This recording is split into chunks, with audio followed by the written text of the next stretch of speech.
다 같이 자리에서 일어서시겠습니다. 이 시간 우리 상한 마음과 통회하는 심령을 가지고 성령님의 도우심 따라 깨닫게 하여 주시는 잘못들을 가지고 회개하며 하나님의 용서와 긍휼을 간구하는 기도로 나아가겠습니다. 아버지,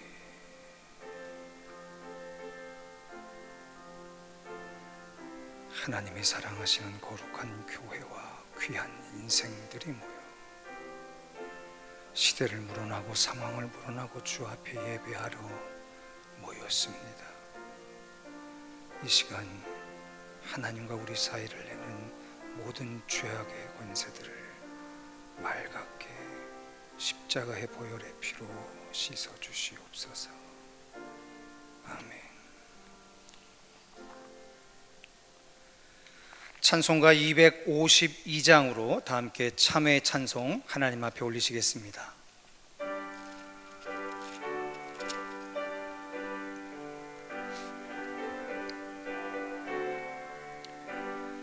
나의 죄를 씻기는 예수의 피밖에 없네. 다시 정케하기도 예수의 피밖에 없네. 예수의 흘린 피 날 희게 하오니 귀하고 귀하다. 예수의 피밖에 없네. 나를 정케 하기는 예수의 피밖에 없네. 사죄하는 증거도 예수의 피밖에 없네. 예수의 흘린 피 날 희게 하오니 귀하고 귀하다. 예수의 피밖에 없네. 나의 죄 속하기는 예수의 피밖에 없네. 나는 공로 없으니 예수의 피밖에 없네. 예수의 흘린 피 날 희게 하오니 귀하고 귀하다. 예수의 피밖에 없네. 평안함과 소망은 예수의 피밖에 없네. 나의 의는 이것뿐 예수의 피밖에 없네. 예수의 흘린 피 날 희게 하오니 귀하고 귀하다. 예수의 피밖에 없네. 영원토록 내 할 말 예수의 피밖에 없네. 나의 찬미 제목은 예수의 피밖에 없네. 예수의 흘린 피 날 희게 하오니 귀하고 귀하다. 예수의 피밖에 없네. 기도하겠습니다. 사랑하는 주님, 참으로 고맙고 감사를 드립니다. 코로나19라는 전대미문의 열악한 상황 속에서도 주가 구분하여 부르신 거룩한 백성들은 시대를 물어나고 상황과 처지를 물어나고 오늘도 주의 영이 임하여 정결케 하신 거룩한 청계 열린 교회에서 귀한 예배의 제단을 쌓게 하신 은총을 감사드립니다. 하나님의 이 영원한 은혜와 은총이 있었음에도 불구하고 우리는 여전히 하나님을 가까이 하는데 날마다 실패합니다. 주님, 오늘이 그 실패를 회복하는 거룩한 회복의 날 되게 하여 주시옵시고, 그리고 하나님의 거룩한 이름을 존귀히 입으로 마음껏 찬미하는 귀하고 복된 예배의 시간 되게 하여 주시옵소서. 특별히 엄중한 상황 속에서도 스스로를 정결케 하며 하나님 앞에 찬송하는 거룩한 사명을 잊지 아니하고 오늘도 주의 몸된 교회 위에서 우리를 대표하여 믿음의 찬송을 드리는 에바다 찬송대를 주께서 축복하시옵시고 그들의 전생애가 하나님을 찬미해내기에 부족함이 없는 복된 인생 되게 하여 주시옵소서.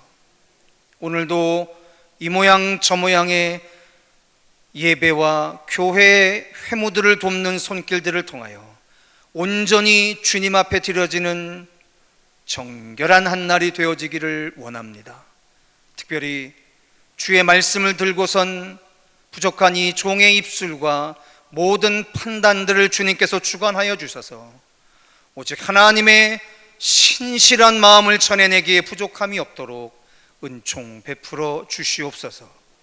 예배의 시종을 주님 앞에 의탁하옵고 그리스도 예수의 이름으로 간절히 기도하였사옵나이다. 아멘. 아버지, 믿습니다. 이 시간 다 같이 자리에 앉으셔서 찬송가 44장으로 삼위일체 하나님을 찬송하시겠습니다.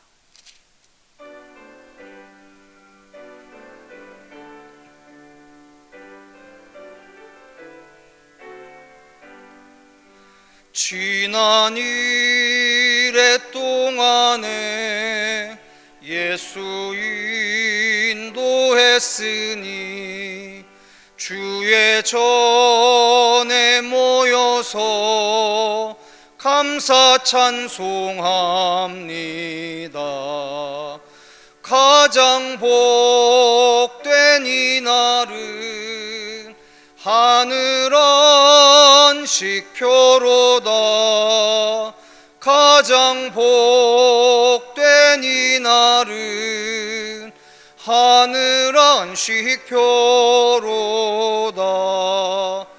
주의 공로 힘입어 은혜 주심 필 때에 화목하게 하시고 죄를 벗겨 주소서.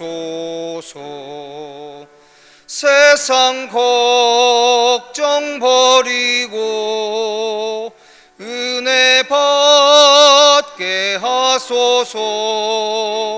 세상 걱정 버리고 은혜 받게 하소서. 하나님의 이름을 찬송하러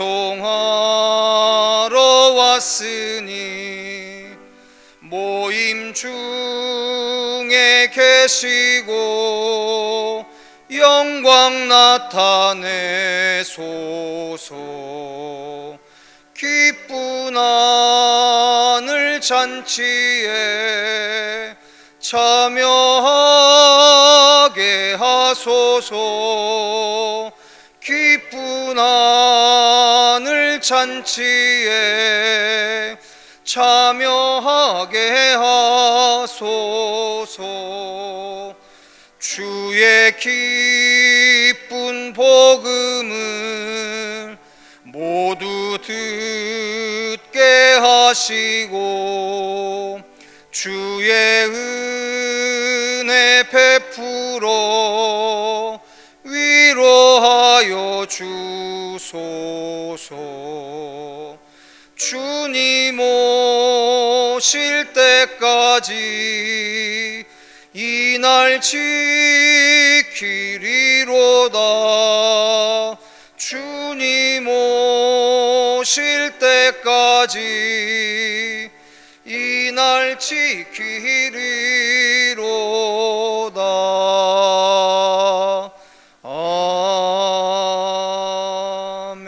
아멘. 이 시간 교독문 22번으로 다 함께 성시 교독하시겠습니다.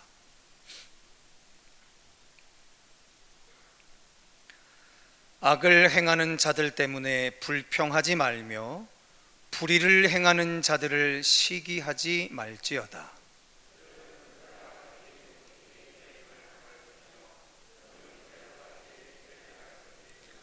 여호와를 의뢰하고 선을 행하라. 땅에 머무는 동안 그의 성실을 먹을거리로 삼을지어다.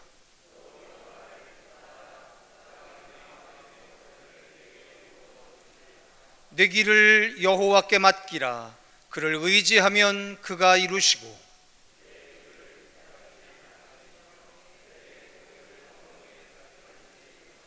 여호와 앞에 잠잠하고 참고 기다리라.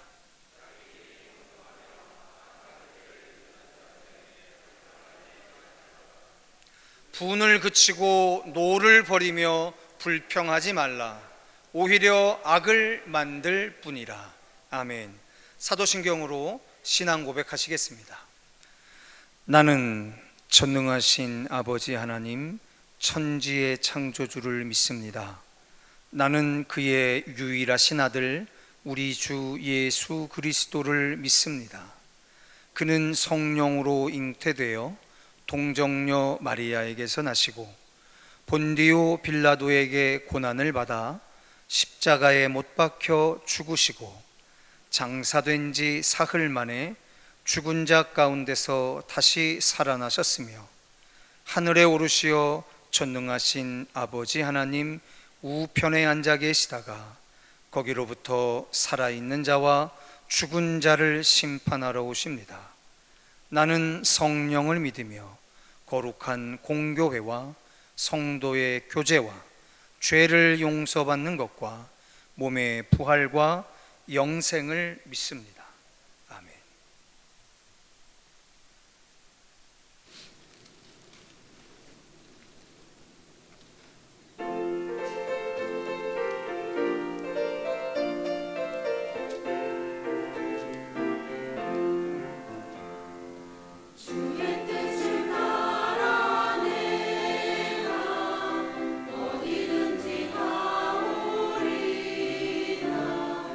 주님 가신 길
기도하겠습니다. 갈 바를 알지 못하고 헤매는 세월의 혼돈 속에서도 우리 청계 열린 공동체는 오늘 이곳에서 살아계신 하나님을 예배합니다. 우리가 지금 드리는 예배가 신령과 진정의 예배가 될 수 있도록 성령 하나님께서 우리 각 사람을 도와주시옵소서. 더불어 주님의 마지막 명령을 따라 예수를 말하고 예수를 말하게 하라는 시대적 사명을 품고 흩어져 복음을 전하는 교회가 되게 하시어서 교회가 든든히 서가고 수가 더 많아지는 교회가 될 수 있기를 그리스도 예수의 이름으로 간절히 기원하옵나이다. 말씀 보겠습니다. 에스겔서 37장 1절에서 5절의 말씀입니다.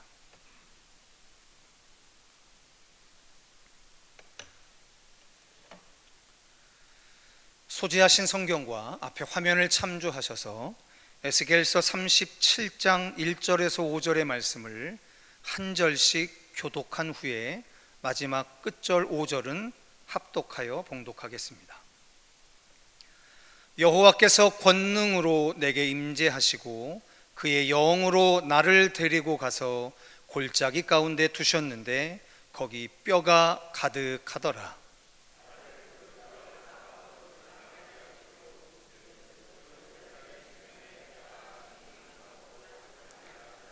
그가 내게 이르시되 인자야 이 뼈들이 능히 살 수 있겠느냐 하시기로 내가 대답하되 주 여호와여 주께서 아시나이다.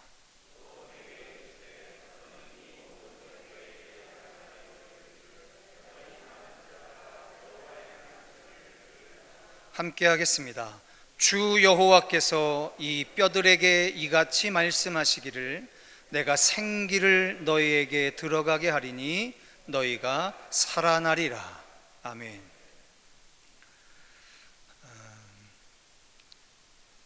사람들은 아주 오랜 세월 동안 인생을 개인적으로 살고 남의 인생을 살아가는 것을 살펴보면서 인생에 대한 각종의 질문들, 그것을 해결하려고 했었습니다. 왜 태어났는지, 왜 살아야 하는지, 오늘 우리가 왜 이런 선택을 해야 하는지, 그리고 우리는 왜 죽고 또 죽어서 어떻게 되는지, 이러한 질문들을 수도 없이 오랜 세월 동안 스스로에게도 남에게도 제안했지만 시원찮은 대답뿐이었었습니다. 그래서 우리는 우리 인생을 만드시고 그리고 우리의 인생이 비롯되어졌으며 결국은 다시 되돌아가게 될 하나님을 알고 난 후에 우리가 하나님을 깊이 교제해 가면서 우리는 그 인생의 문제들을 조금씩 해결해 가고 있습니다. 근데 성도 여러분, 인생의 이 궁극적인 문제를 답해줄 하나님과 결별한 인생들은 참 안타깝습니다. 그런데 이 안타까운 인생만큼 더불어 안타까운 인생이 있는데 그 인생이 어떤 인생들이냐면 하나님을 내 식대로 기대하고 믿는 사람들입니다. 이것은 양극단에서 서로가 되게 다른 모습인 것 같지만 실상 다른 모습이 아닙니다.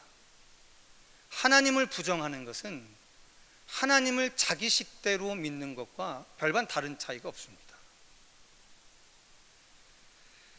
그렇다면 우리는 어떻게 하나님을 믿어야 될까? 그 해답은 비교적 명백합니다. 그게 뭐냐면 계시된 만큼 계시된 대로 하나님을 믿어가는 겁니다. 그래서 때로는 계시되어진 하나님의 모습이 나에게 좀 만족스럽지 않고 그리고 신뢰되지 않는다 하더라도 우리가 결코 모든 지력과 믿음의 능력을 동원해서 죽을 때까지 지켜야 할 것은 뭐냐면 말씀을 떠난 믿음을 절대로 경계해야만 합니다.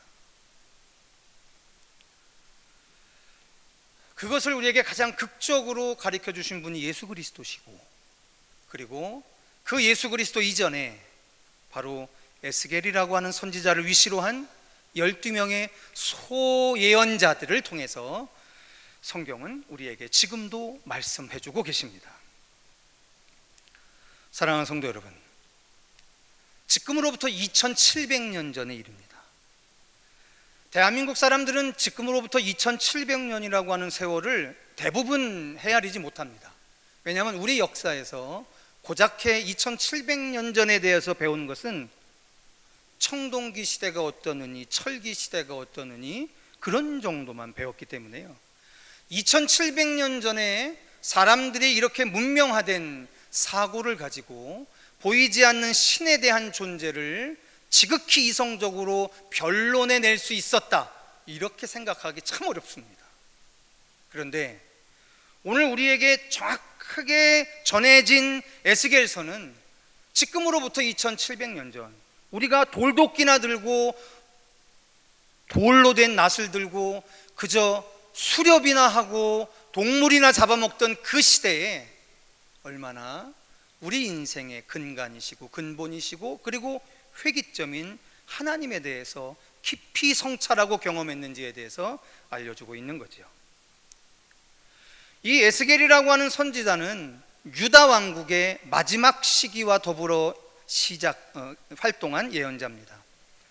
지금으로부터 주전 604년, 지금 2600년 전 바벨론에서는 중동 전체를 모조리 장악하려고 하는 정치적인 목표를 지녔던 왕이 한 사람이 있었습니다. 그가 느부갓네살 왕이었어요.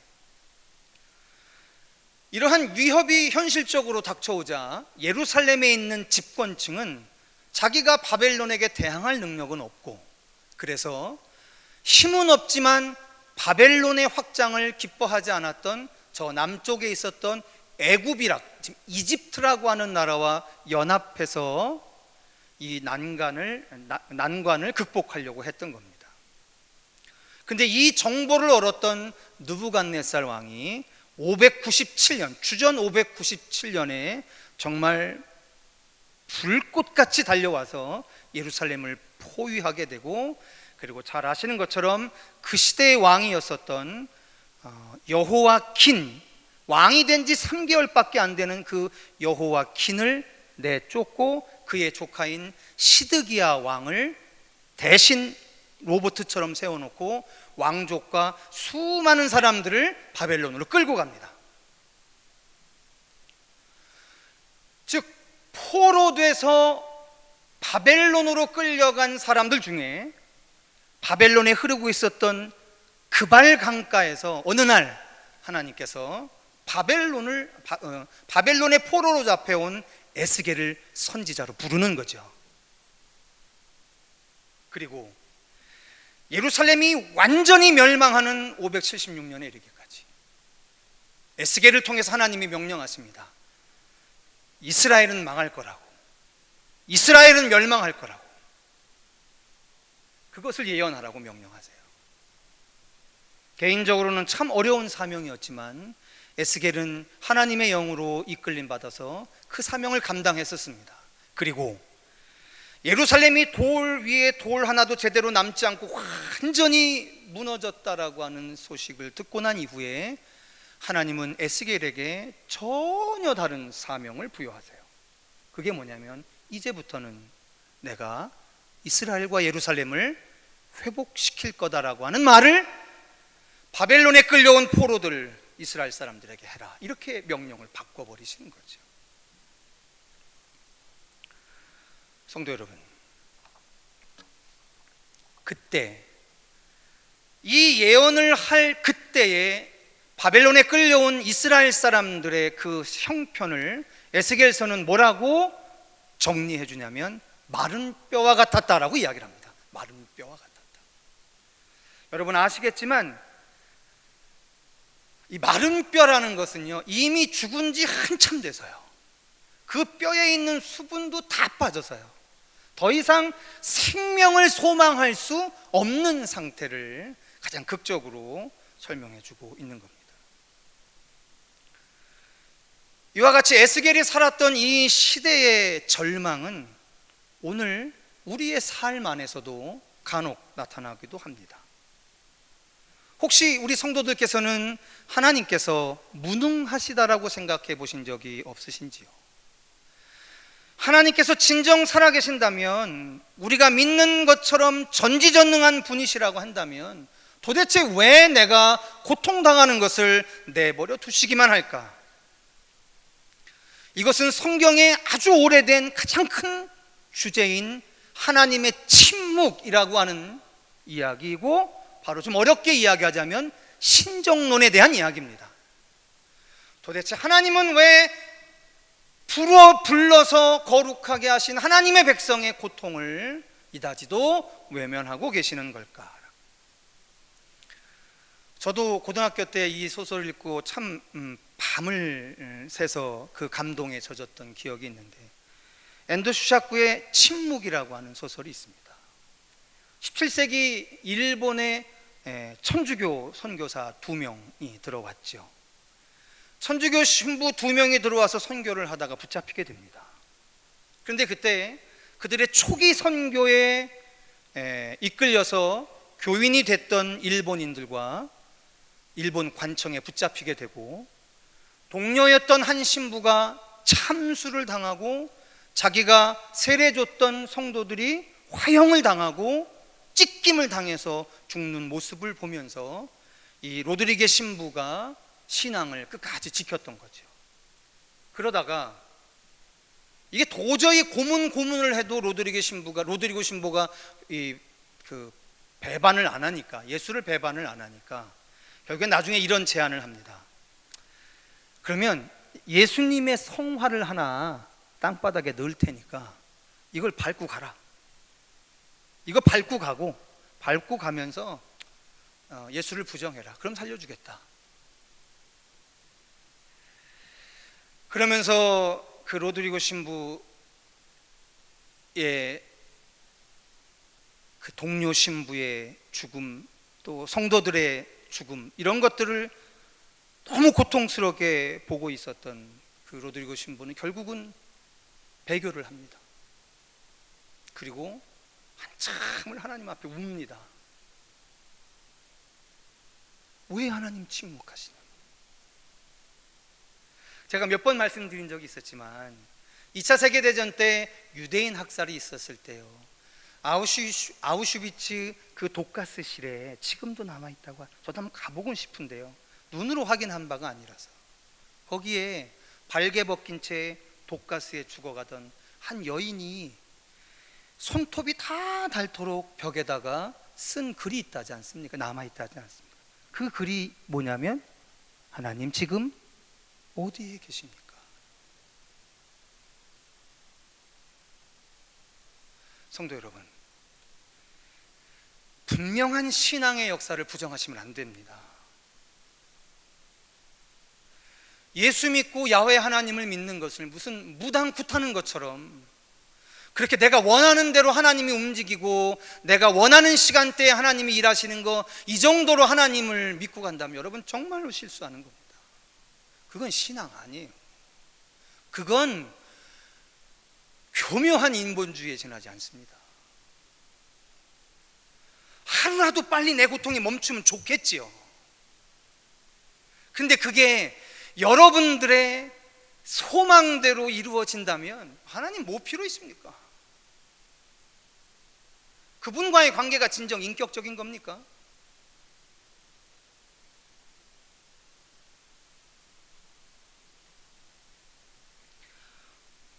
오늘 우리에게도 이와 같은 상황이 벌어집니다. 내가 고통당할 때, 너무 힘들어서 부르짖을 때 하나님 도대체 어디 계신 것일까?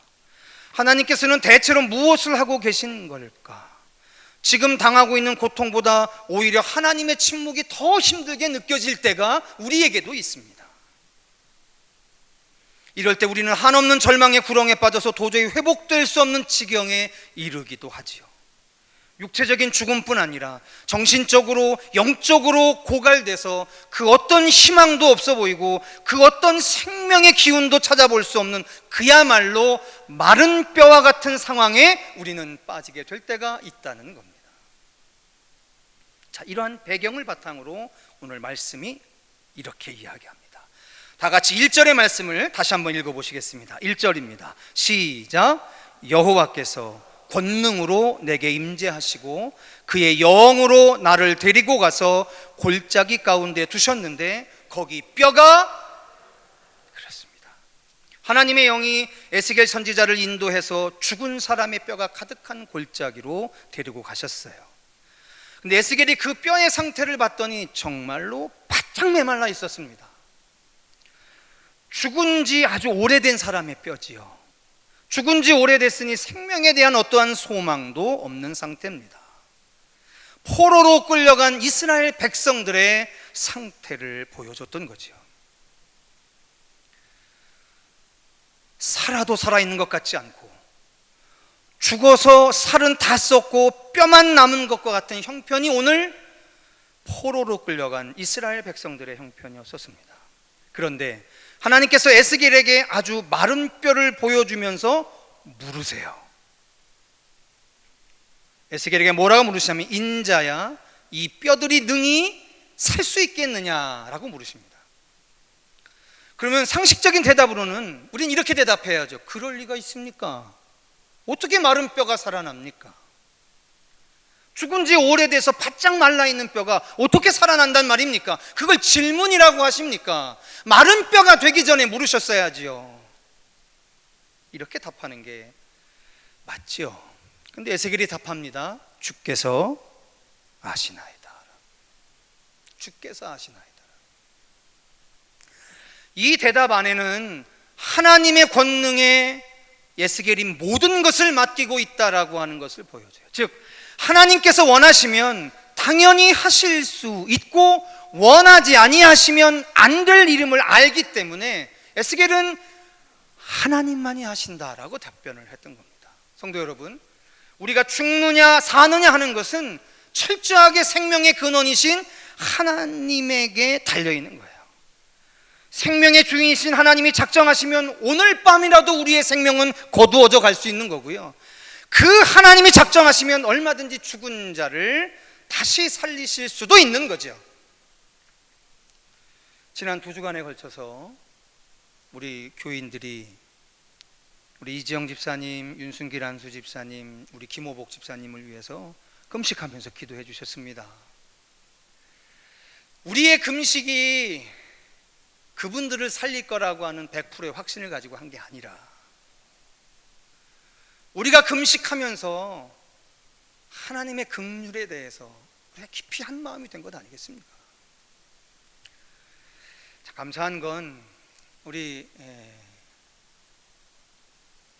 이지영 집사님은 특별한 일이 없으면 다음 주 월요일 날 이제 일반 병실로 옮기실 수 있다라고 제가 어제 가서 소식을 듣게 됐고요. 우리 윤순길 안수 집사님도 우리가 중환자실로 가셨을 때 기도를 시작했는데 다시 일반 병실로 오셨다가 다시 악화돼서 또 중환자실로 들어간 상황입니다. 두 번째 중환자실로 들어가실 때 뭐 우리 김명자 권사님이나 가족이나 의사들은 뭐 거의 포기한 상황이죠. 그런데 지난 금요일 날 권사님 댁에 가서 같이 예배드리고 이렇게 이야기 나누는 과정 속에 윤 집사님이 권사님한테 통화를 주셨는데 병원비 걱정을 하시더래요. 그래서 우리 권사님이 그러시더라고요. 아유, 목사님 안 죽을 것 같아요. 병원비 걱정하는 거 보니까. 또 그렇게 하루하루를 또 넘어가고 계시는 중입니다. 우리 연세가 많으신 우리 김호복 집사님도 뭐 의학적으로는 뭐 특별히 더 이상 추가 조치를 할 게 없지만 열심히 우리가 함께 기다리면서 하나님의 긍휼을 구하고 있지요. 자, 근데 성도 여러분, 이러한 대화가 오고 가자 하나님께서 에스겔에게 명령하십니다. 뭐라고 명령하시냐면 너는 이 모든 뼈에게 대언하라, 내 대신에 말하라라고 이야기합니다. 하나님이 직접 말하셔도 될 것 같은데 에스겔에게 대언하라고 이야기합니다. 이게 오늘 살아있는 우리들의 몫인 것 같아요. 오늘 우리가 구원받고 이 시대를 호흡하고 살아야 하는 이유가 저는 여기에 있다라고 봅니다.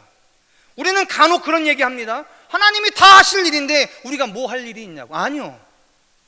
성경이 우리에게 이야기해주는 신구약 공통적인 사명이 뭐냐면 하나님이 충분히 하실 수 있는 일인데 우리에게 대언을 명령해요. 세상은 미친놈이라고 하겠죠. 세상은 반지성적이고 반의학적인 집단이라고 이야기하겠죠. 그런데 우리에게 줄곧 이야기하시는 것은 뭐냐면 대언하라고 이야기합니다. 뭐라고 대언하라고 하냐면 내가 생기를 너희에게 들어가게 하리니 너희가 살아나리라라고 대언하라고 이야기합니다.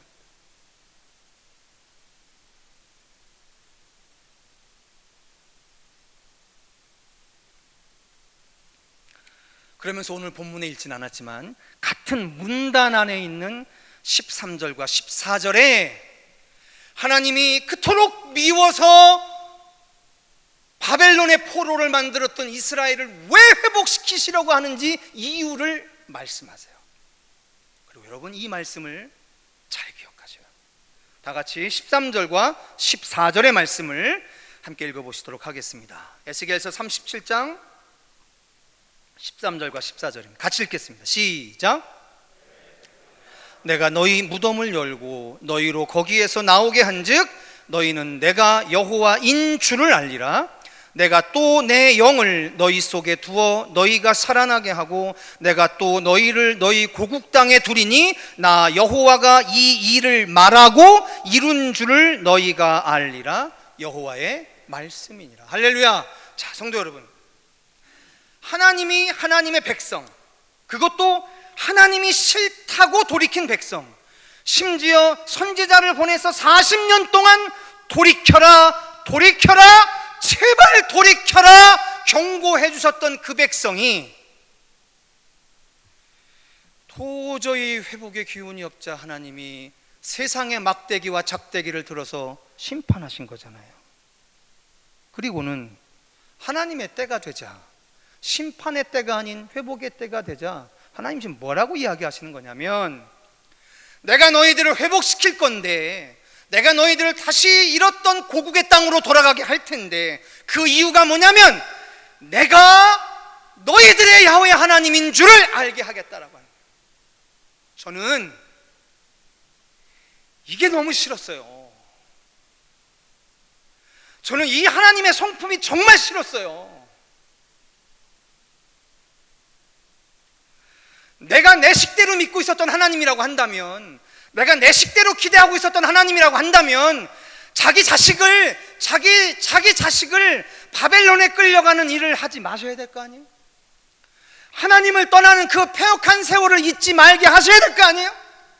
그런 세월 다 내버려 두시고 하나님 떠나고 하나님 배반하고 하나님 배역했던 일 다 내버려 두시고 왜 그렇게 뼈아픈 심판의 시간을 다 지내고 난 이후에 또 이러시냐고요.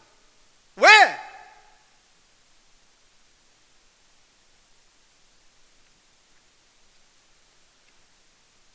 근데 성도 여러분, 제가 설교 초반에 말씀드렸잖아요. 내가 믿고 싶은 하나님 말고요,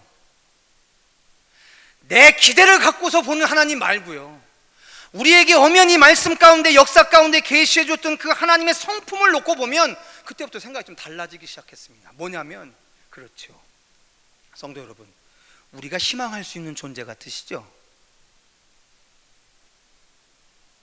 그거 마귀의 속셈입니다. 여러분, 우리가 누군가를 신뢰할 수 있는 존재인 것 같죠? 그래서 우리는 밑부르처럼 얘기하잖아요. 믿지 못한 일을 했다고, 신뢰받지 못한 일을 했다고, 그리고 주변을 얼마나 정죄합니까? 그런데 여러분, 그거 분명히 아셔야 합니다. 여러분, 우리는 아무리 상대방이 신뢰받을 일을 나한테 해도요, 그것을 신뢰할 수 있는 그 애당초의 능력을 상실한 사람들이에요. 여러분, 거짓말 같으십니까? 여러분들이 그토록 욕하고 있는 어떤 남자를 한평생 존경하는 아내가 있어요. 그 아내가 가끔 그럽니다.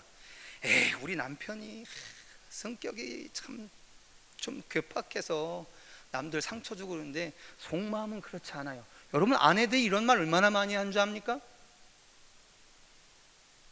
어떻게 그 여인은 일평생을 24시간 붙어서 살아가는데 그런 평가를 하고, 우리는 어쩌다 만난 그 사람이 나쁜 놈이니 신뢰받을 수 없는 놈이니 이렇게 마음대로 정죄를 합니까? 우리요, 신뢰할 수 있는 능력 자체를 이미 상실한 존재들이에요. 여러분의 능력 너무 과신하지 마세요. 여러분들이 들으면 하나님을 압니까? 여러분들이 하나님을 보면 믿을 수 있습니까? 거짓말이에요. 우리는 눈으로 본 하나님을 돌 던져 십자가에 못 박아 죽여버린 존재들이잖아요.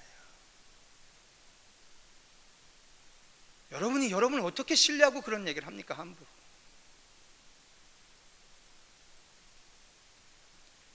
성도 여러분, 하나님이, 우리가 하나님을 신뢰할 수 있는 근본적인 능력을 상실한 인생들이기 때문에 기회만 되면 하나님을 떠납니다. 기회만 되면 하나님을 부정합니다. 그게 우리예요. 그런데 이러한 우리들을 향해서 하나님이 얘기하시는 거예요. 내가 너희의 하나님임을 내 능력을 가지고 일하겠다라고 하는 거예요. 이것만큼 우리에게 안전장치가 어디 있어요? 이것만큼 우리 인생에 대한 안전장치가 어디 있냔 말이에요.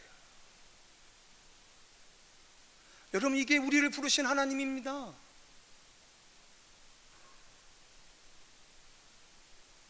얼마든지 내가 낳은 자식들이 나 싫다고 도망갈 수 있어요.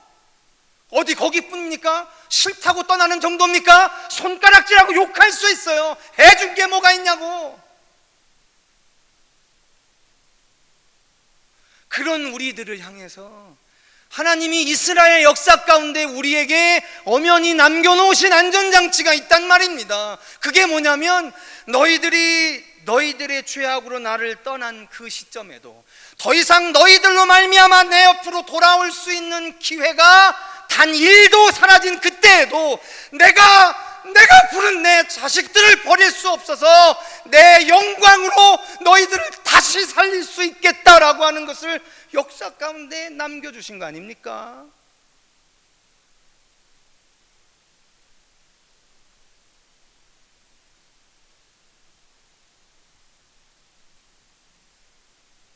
그러니 성도 여러분, 혹시 자식을 기르시는 부모님도 계십니까? 여러분 자식들이, 여러분의 자식의 마음, 부모의 마음대로 안 살아주는 자식들 얼마나 많습니까? 속상하시죠? 이거 내가 낳은 새끼 하면 벌써 수십 번은 버렸을 거다, 정말 막 가슴 아프고 그러실 때 있으시죠? 성도 여러분, 하나님 마음 배우세요. 그게 어떤 마음이냐면요, 자식이 그렇게 말을 안 듣거든요. 부모인 여러분들이 잘 사십시오. 그 자식 때문에 부모가 흔들리지 말고요. 자식 잘못 기른 거 부모 책임 아닙니다. 부모의 책임이라고 단언할 수 없습니다. 우리가 살아가는 시대가 그렇게 단선적이지 않아요. 더 무서운 건, 내가 잘못해서 자식이 그렇게 됐다라고 하는 자책보다 더 무서운 건, 그렇기에 내가 부모된 그 삶을 스스로 포기하거나 내려놓는 것.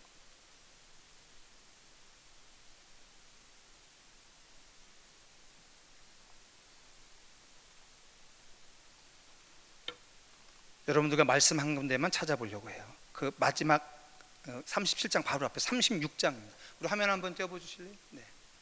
에스겔서 36장 22절 23절의 말씀입니다. 우리 같이 한번 읽어보시겠습니다. 시작.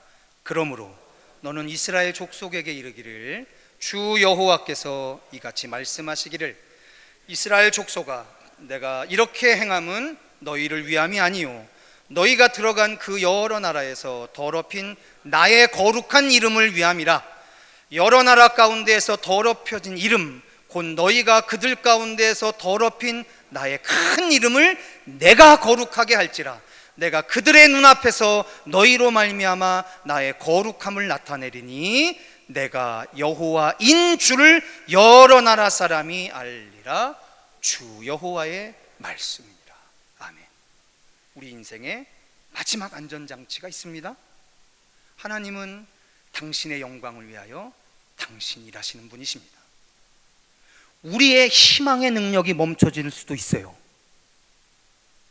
하지만 우리의 희망의 능력이 멈춰지는 그 너머에 하나님이 자기 영광을 위하여 일하시는 그 하나님의 성품을 절대로 망각하지 않으시기를 주님의 이름으로 축원합니다. 기도하십시다. 사랑하는 주님, 하나님이 오늘 우리가 어찌할 수 없는 세월을 이제 회복시키시려 하십니다. 사람의 모든 지혜와 경험과 역사가 감당해낼 수 없는 참혹한 인생의 날들에 하나님이 명령하여 회복하시려 하십니다. 부디 이 세월의 회복을 통하여 우리가 한때 내 인생의 뒤편으로 제껴놓았던 야훼 하나님이 우리의 하나님임을 다시금 깊이 깨닫는 은혜로 우리 청계열린 교회와 이 땅의 민족의 교회와 열방의 교회와 그리고 에스겔서 36장에 말씀하신 것처럼 온 열방이 알게 하시는 놀라운 주의 역사가 있게 하여 주시옵소서. 예수님의 이름으로 간절히 기도하였사옵나이다. 아멘. 이 시간 찬송가 49장 1절과 4절 찬송하시면서 준비한 예물 하나님 앞에 올리시겠습니다.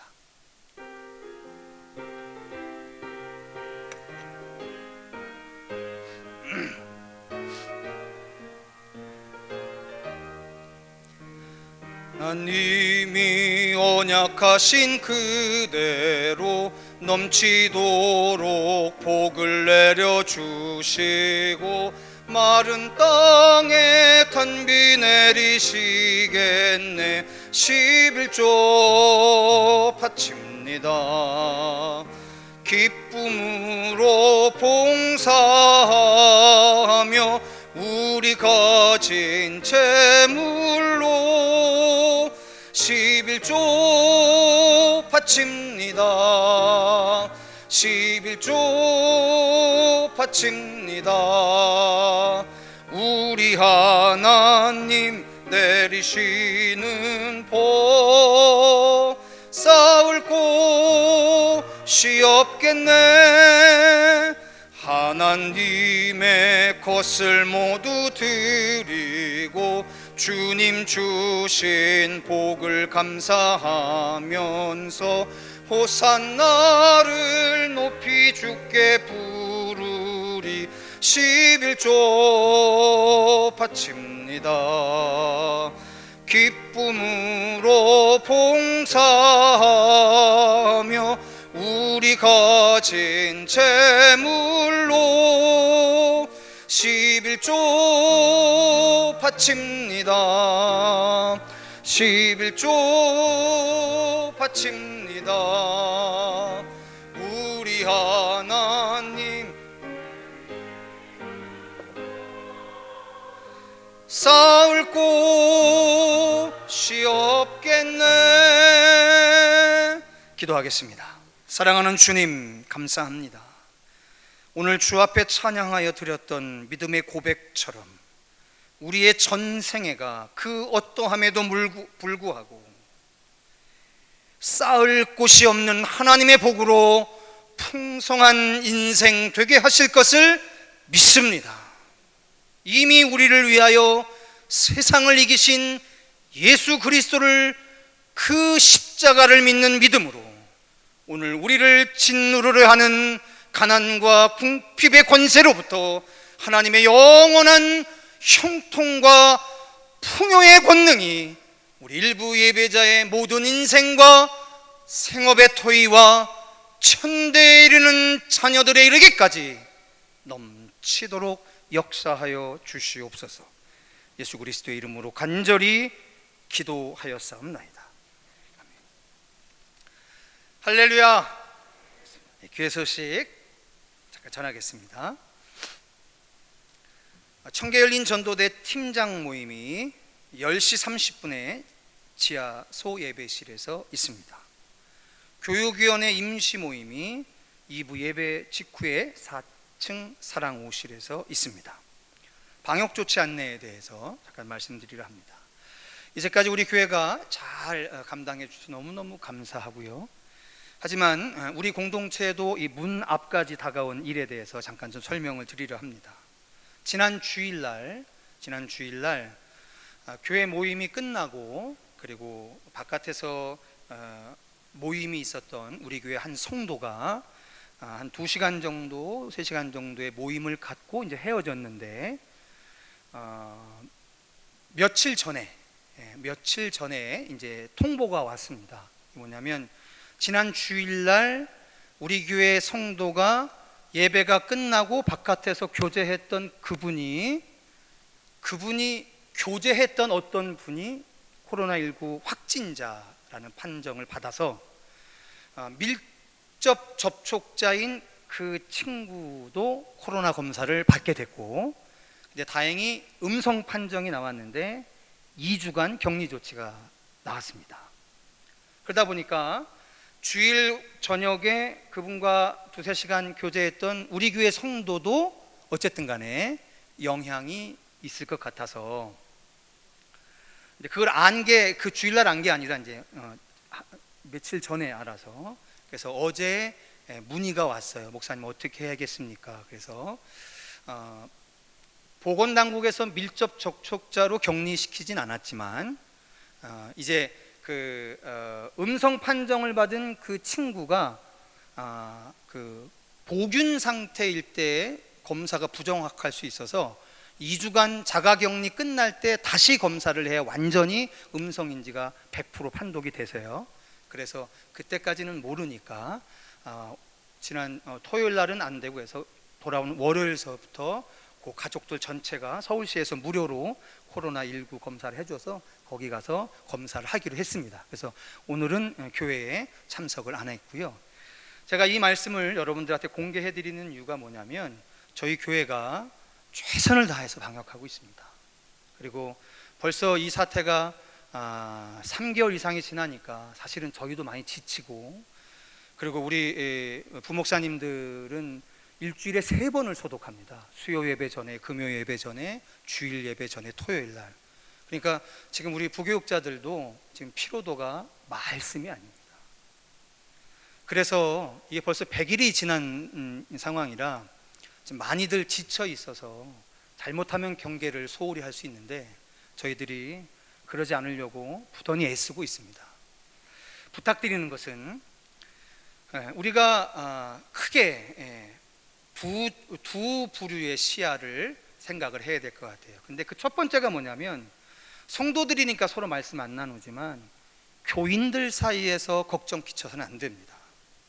우리 교회 성도들 중에서도 현재 우리 교회 안에서 일부 성가대가 마스크를 벗고 찬송하는 거, 그 다음에 청계열린 전도대 전도하는 거, 중보기도 하는 거, 소그룹 모임하는 거, 그거 마음속에 되게 거리끼고 걱정해 하시는 분들이 많아요. 근데 그거 무시하면 안 됩니다. 그걸 믿음 없다라고 이야기해서도 안 되고요. 그래서 제가 일부 성가대한테 여쭤봤더니 연습하실 때 이 코만 빼놓고 입을 가리고 연습을 하신다고 하시고, 딱 요 성가대 요 설 때만 하시니까, 지금 감사한 건 우리 자리가 성가대 자리 뒷자리부터 우리 성도들이 앉아 있기 때문에 최대한 애쓰고 있는 중입니다. 더군다나 오늘 지난 몇 달간 우리 일부 성가대나 또 재무 보시는 분들이나 중보기도부 하시는 분들이 제일 담임 목사로서 안타까웠던 건 뭐냐면, 아침 일찍부터 나와서 어쨌든 하루 종일 반나절을 있는데 식사를 못 하시고 귀가하시는 거였었어요. 그래서 오늘부터 제가 지난주에 그 사실을 알고 너무 죄송했고, 이게 뭐 성도들께서는 목사님이 하지 마라, 해라 이렇게 해서 그냥 다 안 하고 다 하는 것, 그런 것을 좋아하실지 모르겠지만 저는 그거 별로 안 좋아합니다. 저에게 위임된 것을 가지고서는 얼마든지 여러분들의 질문을 대답해 드릴 수 있지만, 성도 여러분, 근자에 유럽에서 폭동 난 거 보셨습니까? 그 폭동의 이유가 뭐였냐면, 수개월 만에 가택연금이 해제돼서 광장에 나와서 이제 교제를 하는데 경찰들이 마스크 쓰고 흩어지라고 이야기하니까 거기에 격분을 해서 경찰차 다 불태우고 그런 겁니다. 여러분, 그게 나쁜 것 같죠? 그렇지 않습니다. 한 집단의 지도자의 생각보다 중요한 게 한 개인의 판단 능력이라고 저는 굳게 믿고 있는 사람입니다. 우리 교회가 소그룹 활동을 하면서 소그룹 각자가 결정하는 사항을 내가 고민하는 것보다 차원 낮은 고민을 해서 결정할 거다 생각하는 거 다 교만입니다. 그렇게 생각하지 마십시오. 그분들도 우리만큼 충분히 고민하고 그 고민하에서 내린 결론이니까 존중해 드리고, 그 결정이 해가 되지 않도록 도와주시는데 우리의 힘을 모아야지, 우리 생각대로 안 한다라고 자꾸만 배척하고 욕하고 그러면 여러분 그거 정말 잘못하시는 겁니다. 제가 지난주에도 말씀드렸지 않습니까? 우리가 지금 어디까지 용기를 내야 되냐면, 이렇게 가다가 우리 교회 확진자가 있어서 우리 교회가 셧다운하는 상황이 되더라도 그 책임을 같이 지고 갈 생각을 해야지, 여러분 그것은 빼고 책임질 일은 빼고 뭐 이렇게 하겠다, 이건 저는 맞지 않다고 봅니다. 최선을 다하고 있습니다. 최선을 다하고 있으니까 오늘도 소그룹 모임 하실 때 가급적이면 마스크 잘 쓰시고요.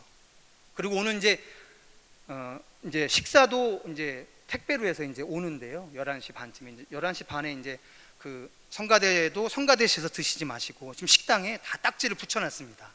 그러니까 그 딱지 붙여놓은 자리에서 에어컨도 다 틀어놨으니까 거기에서 드시고, 한 가지 부탁하는 건, 식사하실 때는 이게 떨어져서 이게 다 하시다가 식사 끝나고 또 그냥 어떻게 지냈냐 이게 또 교제하고 그러면 말짱 꽝이죠.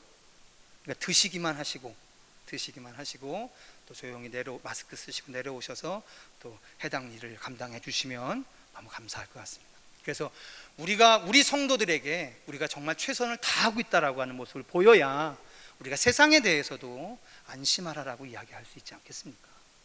여러분, 한 번 더 고민해야 할 일이지만, 귀찮은 일이지만 우리가 우리를 위해서 수고해 주시면 너무 감사할 것 같습니다. 다음 주 우리 교회는 맥주감사 주일로 드리고 맥주감사 성만찬 예전으로 드리려 합니다. 그리고 이번 주 수요일 날 7월의 월상 예배를 연합 남전도의 주관으로 드립니다. 청계열린전도대 상반기 사역이 이번 주 7월 달까지 계속됩니다. 화, 수, 목, 금, 토요일 날 2시부터 4시까지입니다.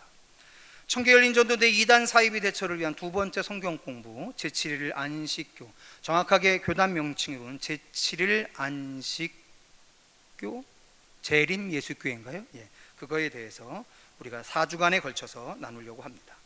여러분, 해당되시는 분들은 일정을 참고하셔서 함께 해주시면 감사하겠고요.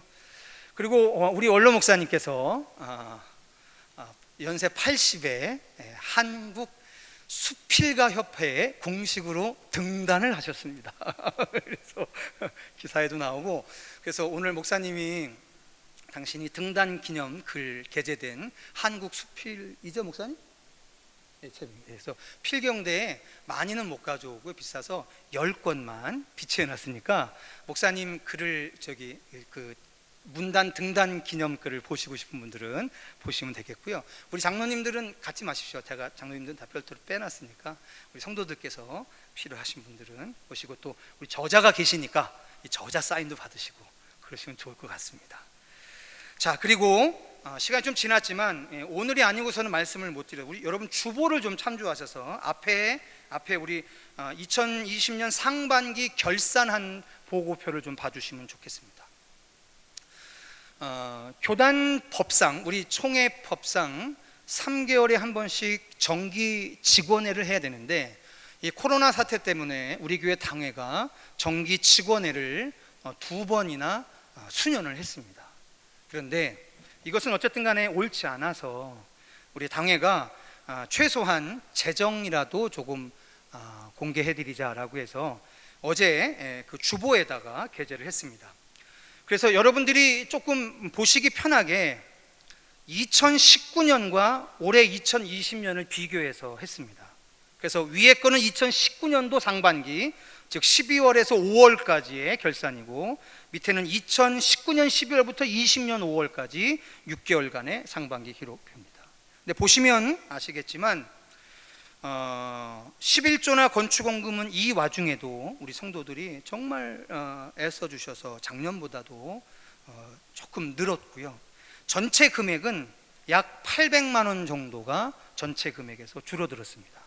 이걸 퍼센테이지로 하면 약 3.5%가 줄었습니다. 근데 성도 여러분들 이제 아실 게 상황이 워낙 엄중한 상황이 한 4개월 정도 진행이 됐기 때문에 우리 교회가 작년에 비해서 헌금이 약 3.5% 정도 줄었다는 건 제가 생각하기에는 대단한 겁니다. 이거는 정말 생각지도 못했던 대단한 헌신입니다.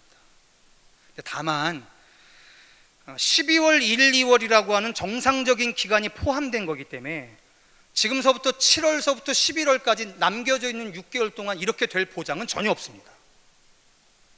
그런데 성도 여러분, 이게 보시다 보면 줄어든 건 분명히 티가 납니다. 그게 뭐냐면 주일날 예배를 드려야 하면 해만 나오는 성금만 줄어들었어요. 나머지 헌금들은 정말 우리 성도들께서 죽을 각오를 하고 해주신 겁니다. 담임 목사로서 너무 감사하고요. 옆에 있는 지출부를 보면 제 가슴이 너무 아픕니다. 가장 아픈 것 중에 하나가 교육비가 절반 이하로 줄었고, 복리후생비 이런 것들이 절반 이하로 줄어서 이게 다 우리 성도들이 자체 활동들을 위해서 쓰는 경비들인데 참 죄송할 따름입니다. 하지만 워낙 엄중한 상황이기에 우리가 이 시기를 남겨진 6개월, 오늘 이제 주보를 보셔서 아시겠지만 7월도 오후 예배를 재개할 수 없을 것 같고요. 제가 뭐 단언은 하지 못하겠는데 올 한 해 오후 예배를 재개하는 것은 좀 물리적으로 어렵지 않을까, 그런 생각을 합니다. 어쨌든 생업의 현장에서 또 교회라는 신앙의 현장에서 우리 넘어지지 말고 지치지 말고 잘 승리할 수 있기를 바랍니다. 우리 옆에 있는 분들에게 이렇게 인사했으면 좋겠습니다. 하나님이 당신을 사랑하십니다. 한 번 더 이렇게 축복하겠습니다. 하나님이 반드시 당신을 회복시키실 겁니다. 믿으시면 아멘 하겠습니다. 고맙습니다. 다 같이 자리에서 일어나셔서 찬송가 1장으로 송영하겠습니다.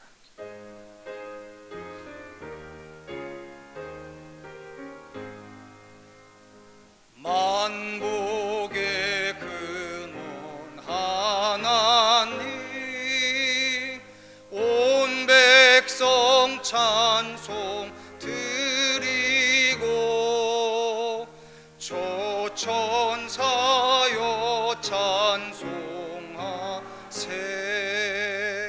찬송 성부 성자 성령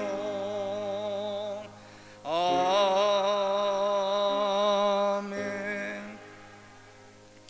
지금은 우리 구주 예수 그리스도의 은혜와 하나님 아버지의 그 무한하신 사랑과 성령님의 교통, 감화, 그리고 그 충만하심이 회복의 거룩한 언약을 깊이 신뢰하며 회복해 하실 하나님의 거룩한 일하심을